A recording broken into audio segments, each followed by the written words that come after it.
Congratulations. We have completed another 12 days training exercise. And the purpose of these exercises, they are for us to stay committed to discipline. We need strict training.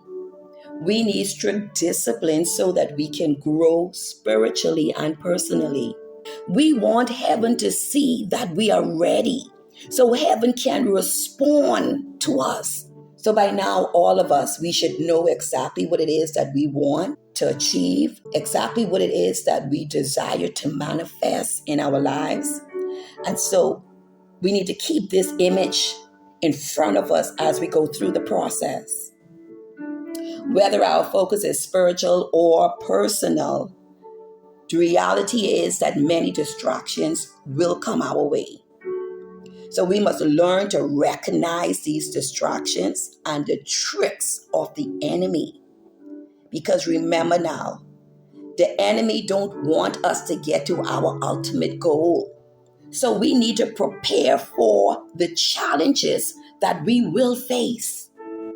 Be intentional with our efforts, deliberate in our choices, avoid quick fixes because they're only temporary solutions. The rewards are short-lived or quickly fades. But instead, we're going to focus on the permanent solutions, the lasting rewards to ensure that our actions are aligned with the will and the purpose of God for our lives. The Bible says, above all, He desires for us to prosper and to be in good health. Jeremiah 29 and verse 11 says, He has already prepared a hope and a future for us. So we must manage ourselves. If our goal is to get healthy, to own a home, to become financially debt-free, to learn something new, advance our education, or to start a business, we need to control our impulses and our desires. We have to hold ourselves accountable, avoid blaming or finding excuses. This year is all about making our dreams a reality. I'm not going to sugarcoat things. Challenges will come. The process might not be easy. And we may sometimes face setbacks. Staying focused is the key. A mindset of perseverance will help us to endure our challenges. Because our challenges, believe it or not, they are a part of the journey, part of us reaching our goals. So it is important for us to see how far we've come. So from time to time, we need to look back to make sure that we are still on track, to make sure that we don't need to change our approach or to improve in an area, to ensure that we are still in alignment with our purpose. We have to embrace the process and prepare ourselves to receive God's promises by staying focused. Friends, on your mark, get set, let's go. Let us pray. Father, in the name of Jesus, we come before you, Lord God. We just want to say thank you. We know, oh God, that you have called us to run our race with purpose. So, Father, we ask you for your help. We're asking you to help us to remain disciplined. Help us to remain dedicated, Father, knowing, oh God, that every effort that we make, God, will bring us closer, not only to you, but closer to our ultimate goal. Father, we're asking for you to help us to remain steadfast, unmovable. Give us the strength to resist distractions, oh God. Father, even as we train ourselves in your ways, we are pursuing permanent solutions. We are pursuing our eternal crown that you have promised us. So, Father, guide our steps and keep us in alignment with your will throughout this year. In Jesus' name, amen. I want to thank all of you for watching our videos, participating in our training exercises. Trust me, There are much more to come, but I want to say thank you for those who have engrafted themselves to grow spiritually as well as personally this year. We are going to do this together, friends, and we are going to all ultimately reach our goal in Jesus' name. The next voice will be Pastor Joshua with a short teaching. Hello, welcome once again to our teachings. God bless you all in Jesus' name. So, we began to talk about how Moses, in our last teaching, overcame the inconsistencies that he had when God wanted him to lead the people of God.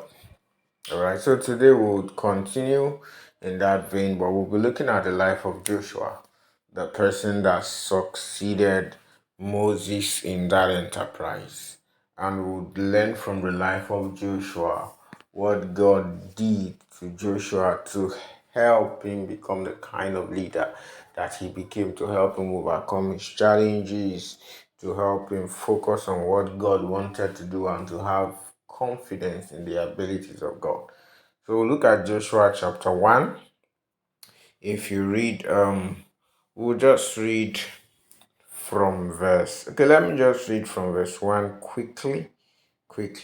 Joshua chapter 1. It says, after the death of Moses, the servant of the Lord said to Joshua, the son of Nun, Moses' assistant, Moses, my servant, is dead. Now, therefore, arise, go over this Jordan, you and all these people, into the land that I'm giving to them, to the people of Israel. Every place that the sole of your foot will tread upon, I've given to you, just as I promised Moses, from the wilderness and this Lebanon, as far as the great river, the river Euphrates, all the land of the Hittites to the great sea towards the going down of the sun shall be your territory.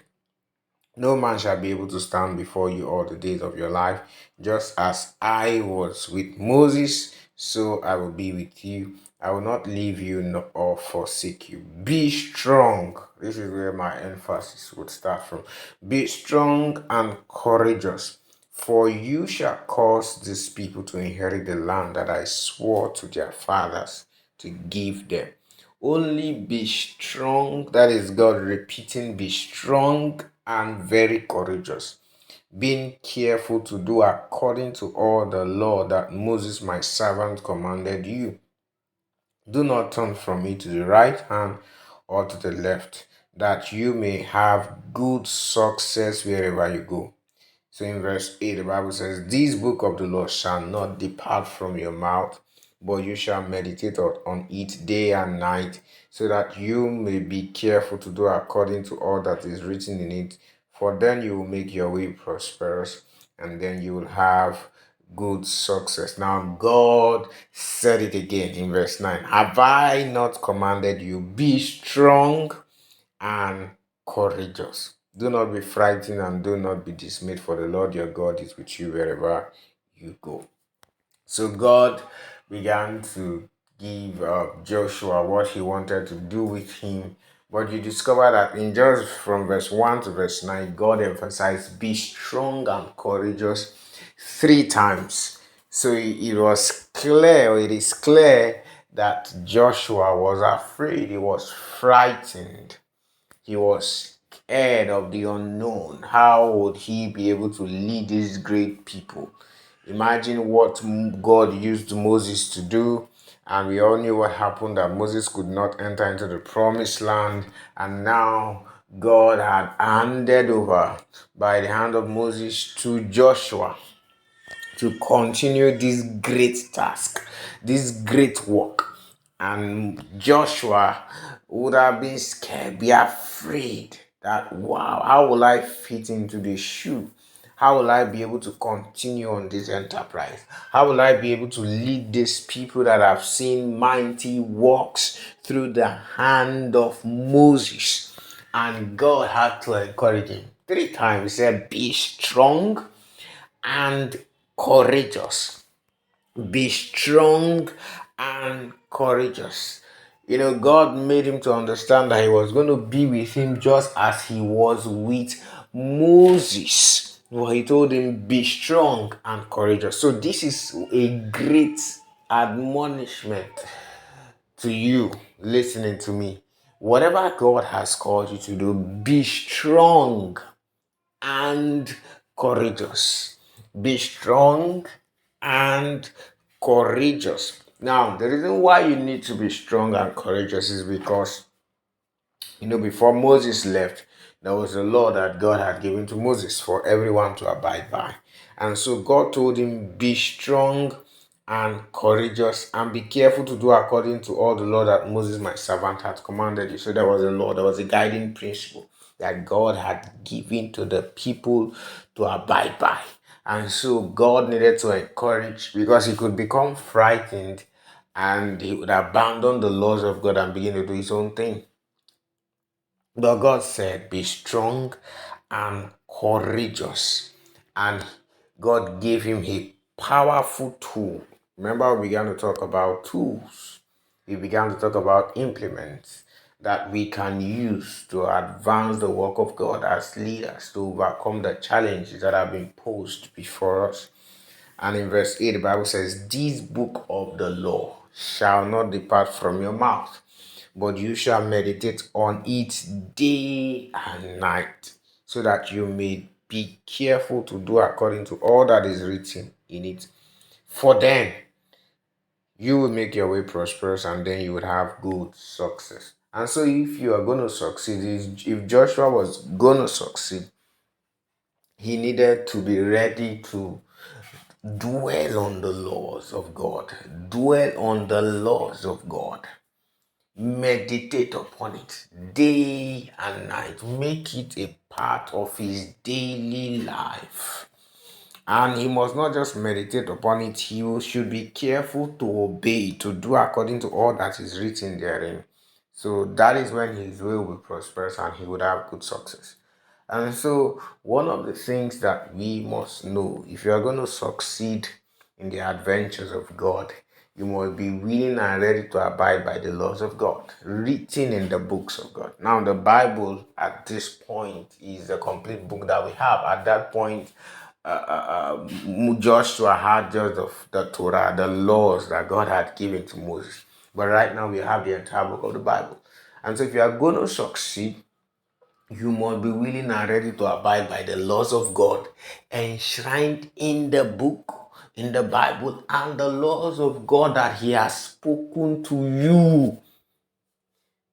So, the laws of God in the Bible and the laws of God that He has spoken to you through encounters, through dreams, through visions, through prophecy. You must be willing and ready to meditate on those words and obey them. That is where success lies in for you. If you are going to overcome the challenges that you are facing in advancing in the work of God that God desires to do in and through your life, you must be willing and ready to abide by the laws of God. You must be courageous. That's the first thing we talked about, using the life of Joshua, strong and courageous. And in your strength and in your courage, you must be willing and ready to abide by the laws of God. Meditate upon it. Talk about it. Put it everywhere that you need to put it so that you would not forget. And then obey them. You cannot prosper in disobedience. No man that God has chosen has prospered in disobedience. The problem with a lot of people is that they want to do God's work at their own terms. They want to do the work of God using their own abilities, using their own tools. And so they are breaking the laws of God and they are wondering why God cannot use them. In as much as Jesus has paid for your sins, there are always consequences whenever you break the laws of God. There are always repercussions whenever you break the laws of God. And God can never take a man that doesn't take his laws seriously. God cannot commit things into your hand. You cannot succeed in the agenda of God outside of the laws of God. And so that is one powerful tool that we need in order to overcome every challenge that is posed to us in leadership as a leader, as a man that God has committed to a generation. If you are going to succeed, you must be willing to abide by the laws of God. Remember, I said those laws for you and I are the laws in the written word of God and the laws that God brings to us in our heart through various means, through dreams, through visions, through exaltations, through prophecy. He gives you laws. And if you're going to succeed, you must abide by them. That is the principle of God that he gave to Joshua. He said, don't depart from these laws, meditate upon them, because that is when your way will be prosperous. Because the laws of God are the wisdom of God. In the laws of God are the wisdom of God. If you want to be wise, abide by what is written in the scripture. All right? If you want to be wise, if you want to have wisdom, the word of God makes us wise. That's what the Bible says in Psalms. It brings wisdom. So when you see a leader that is foolish, when you see a minister of the Lord that is foolish, when you see a minister of the gospel that things are not going according to the way they ought to go, if you check very well, you will discover that that person is breaking the laws of God. Breaking the laws of God, because abiding by the laws of God brings wisdom unto us. No matter how weak you are, no matter how feeble you are, when you begin to obey the laws of God step by step, people will look at you as a man of great wisdom, because you will be taking the right decisions. You'll be doing the right thing. And they will think it's by your strength. But what you are simply doing is that you are obeying God. Sometimes the laws of God might sound foolish. They might sound stupid to the natural man. But you would understand that at the end of the day, that is what will always bring solution to the challenges that you face and will bring you good success. In our next teaching, we will look at certain things that God told Joshua and he did, and God magnified him before the people because he chose to abide by the laws and the instruction of God. I pray that the Lord will strengthen you and he will help you to perpetually, to continually abide by his laws.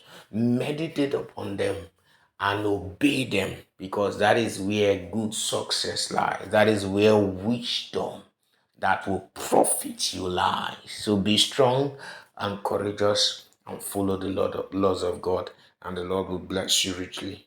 In Jesus' name, amen. Amen.